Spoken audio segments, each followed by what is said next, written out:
Hey guys, thanks so much for tuning in. So you guys have been blowing up my Instagram asking for this video, so I'm going to put it out a little bit early here, and I do feel pretty confident in what I'm going to say, what I'm going to talk about as far as this knife. So as you guys can tell, we're going to take a look at the ZT 0804 carbon fiber, and this is a collaboration with custom knife maker Todd Rexford. And yeah, let's get into it. So we'll go over the specs, overall impressions, details, kind of the normal stuff here. Ships with the normal ZT box out of they make these in Oregon. And yeah, let's get into it.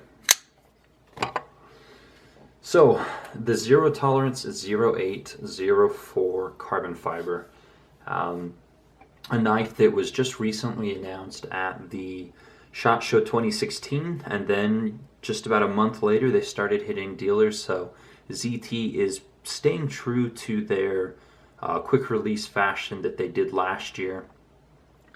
And the interesting thing is that they have to do this, or this is the best method to do, because we as knife enthusiasts are a fickle bunch. So had they announced it a year ago and then taken a year to get it out, some of the excitement dies down. So came quick to market. As I talked about in my Spyderco Mantra video, they seem to be or adopted a similar format for the Mantra release at least. So yeah. All right, spec wise, ZT 804, and kind of throughout this video, I'm going to be bringing up the 0562 carbon fiber as a comparative model here between these two. So camera angle is a bit deceiving, but yeah, a little bit shorter. Anyways, let's talk about the specs on the 0804 carbon fiber here. So it has a blade length of 3.9 inches, which is fairly impressive that they went with blade size this large. Again, it's been a little while since they've really gone for the larger knives here. So 3.9 inch blade. The handle length is about 4.9 inches, giving us an overall of just about 8.9 inches. Now, as you can see, it does have a full carbon fiber front scale here, titanium lock side, and the blade is done in CTS 204P, which is quite similar to like the Bowler's M390 or 20CV is another comparable steel. So yeah. Now it does weigh in at an impressive 5.1 ounces, and it feels even lighter than that, especially in the open position. The balance is excellent on it, so it feels fairly light in the hand for such a large blade here. So, all right, as far as the other features go, again, frame lock, stainless steel lock insert, 3D machine titanium clip. It is reversible for left-handed carry, an interesting pivot, and then the entire knife has been given a DLC coating, which is a matte black DLC. So those are the specs for the most part. Overall impressions, it's a ZT. They do an excellent job as far as a production company based in the United States. They really do set the bar for what production companies can do. I think they surpass Benchmade. I think they surpass Spyderco in what they accomplish. So, just as with all of their other models, out of all the ones that I've had, which have been at least more than 10, I have not had one single issue that I needed to send a knife back for. So 10 is a pretty good sample size. I'd say that's a pretty impressive degree of fit and finishing quality. Most of you out there will agree with me. Some of you may not. That's fine too. All right, so overall impressions. I can't fault the knife for anything. Fit, finish, action, everything about the build and the design is excellent. Todd Rexford is an extremely well-known, extremely popular maker. Just to throw it out there, if you wanted to get a real Rexford, and this is based on his Gamma XL, Be prepared to pay conservatively somewhere between $5,000 and $25,000 for one of his knives. So the fact that ZT has done a collaborative build with him to such a degree, using excellent materials, is fantastic. If Todd went out and tried to have a, quote unquote mid-tech made, I doubt it would be executed to this quality level. So, yeah, fantastic knife. All of my qualms are going to be aesthetic only, things that I would have liked to have seen different. And there may be different versions of this knife as time moves on, so perhaps, there'll be a version that comes out eventually that fits everything that I like aesthetically, my personal preferences, but, it's not out right now, and in reality, knife companies or any company that produces a good can't make everyone happy, but it seems to be that the majority of people who've seen this knife have really been impressed with it. So anyways, that's enough for the specs and my overall impressions. Let's get into the details. So as I mentioned, CTS 204P, excellent steel, equivalent to M390, super steel, high corrosion resistance, will hold an edge for a very long time, fine grain structure. They have gone back to the ZT logo here.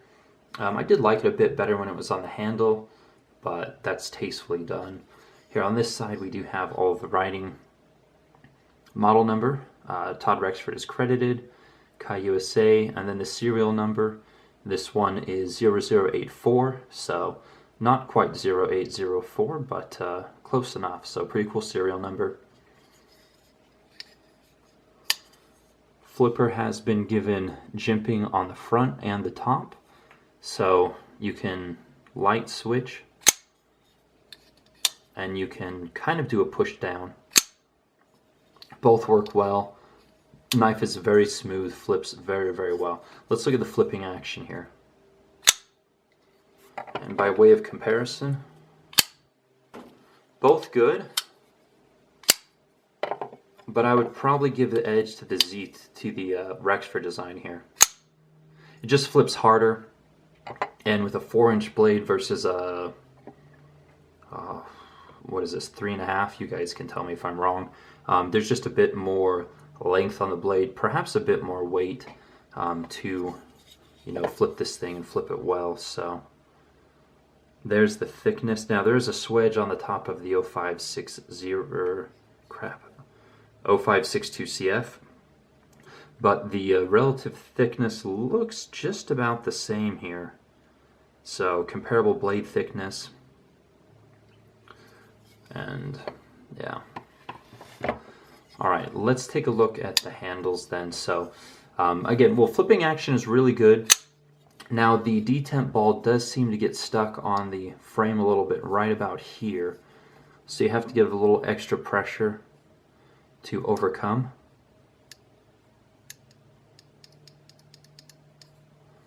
So that might continue to smooth out over time. It's really not a huge deal, but if you're someone who likes to drop the blade and watch it fall all the way down, it's not going to quite do that out of the box.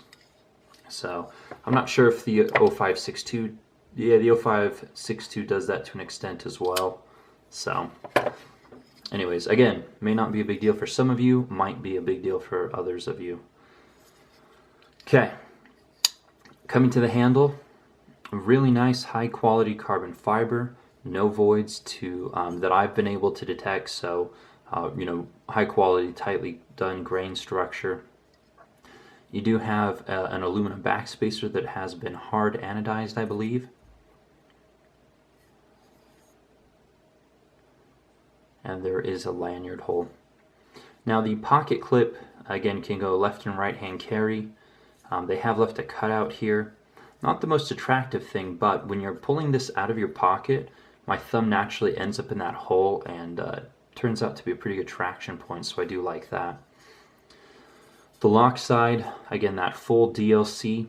DLC is one of the better coatings, is quite possibly the best coating that you can use in this application. It's going to be equally as abrasion resistant as a Cerakote, perhaps even more so.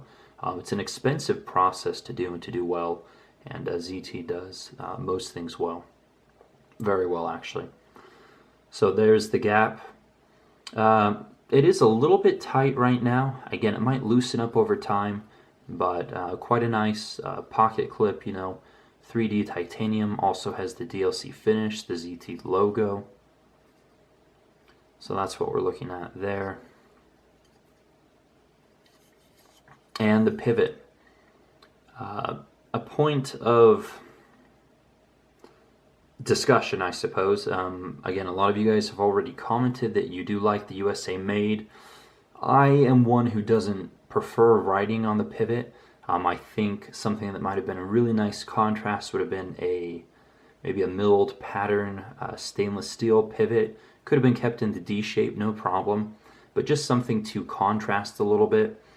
If we're giving suggestions, and anyone cares what I think, like a stainless steel like ZT badge could have been put in here. I think they did that on the most recent 0392 run, which is the factory custom. So I think it was like the black and gold, but a little like badge or logo that just screws in there. Again, stainless steel, something nice, something contrast. Might raise the price a little bit, but when you're up in this price range, and these are $280, I don't think that most guys will really care that much. But again, that's purely aesthetics, has really no bearing on the action, the ergonomics. Extra large hands, excuse my Fitbit. So extra large hands, I do have plenty of grip here on the knife with a little extra space, but feels good. Again, it's a very straightforward design, but I do definitely feel confidence in the grip. Like I wouldn't lose the knife if I were going to use it and use it hard. So, yeah. Again, it does carry, as you can see, it'll stick up about that much out of the pocket, so from there back. But being that it's all black, it's fairly discreet, especially if you have black cheeds on, it just kind of disappears visually. And yeah. So, again, excellent fit and finish, beautiful action, flips perfectly, does catch a tiny bit when it's coming down here. But certainly really, really smooth right out of the box. One of the smoother ZTs, in fact. The action is fantastic. So, value-wise, this is a good time to bring the 0562. $280. Again, it's a lot of money for a knife. I'm not going to tell you that it's not. But when you look at the version that this is based on, which is the Gamma XL by Todd Rexford, you would be lucky to pick one up for 10 times the price. That would be a steal. Maybe 20 times the price. I don't know. I haven't really seen those for sale. If you are one of the 0.00001%, they can get one direct from Todd Rexford. That might be a different discussion, but your chances of that happening are so small, it's really not worth considering. So, based on the real deal, it's an excellent value. Again, the materials couldn't really be any better. Some things that I might like different were to stonewash the DLC and the lock side here. Give it more kind of a smooth, kind of that smooth stonewash finish, as opposed to kind of the, kind of like a, I don't want to say like a chalky finish, because it's not quite chalky, but I don't know how to describe it. It's just a matte black coated finish. It's got a different feel to it that I don't know. I hope that makes sense, you guys. I don't know any better way to describe it. But again, this one's like $240. Similar quality steel. This one's done in M390. They're now done in CTS 204P, as is this one. So steel is the same. They both use carbon fiber. Equal quality, it seems, just slightly different feel. They both have frame locks. This one has a milled pocket clip. The DLC coating is an expensive process. I would love to see one of the 0804s here with the, like a satin blade, and maybe a stonewash DLC backside here in pocket clip. I think that'd be a fantastic combination. But again, no one at ZT called me to ask me what I thought before they built it, so I'll get over it. Anyways, yeah, so just in summation, excellent quality, excellent fit and finish. You couldn't really ask for anything more. A lot of you guys have said how much you really, really like the all black finish here on the knife. And yeah, I don't think you'll be disappointed. Even if you don't like the all black finish on the knife, try one out. It might even be worth buying one to try it out, honestly. It's really well done. It's done with a top tier maker. Don't know what more else I can say on the subject. So comments or questions, let me know. Again, I haven't had this one for terribly long. Usually I spend a bit more time, but I've got a bunch of videos I need to get through, so sat down tonight to hammer this one out. But I'm very, very confident that this knife will perform, and if I have any problems, ZT customer support is top notch, so I'm not worried in the slightest. Alright guys, thanks so much for watching. If you liked the video, give me a thumbs up. Be sure to subscribe if you're not subscribed yet, and you can also follow me on Instagram as Epic Snuggle Bunny, and we have got the podcast up and rolling again. That's modernneanderthal.com podcast, or just search Modern Neanderthal Podcast on Google. You'll find his website. You'll also find it on iTunes. So thanks so much. Take care, guys. See you soon.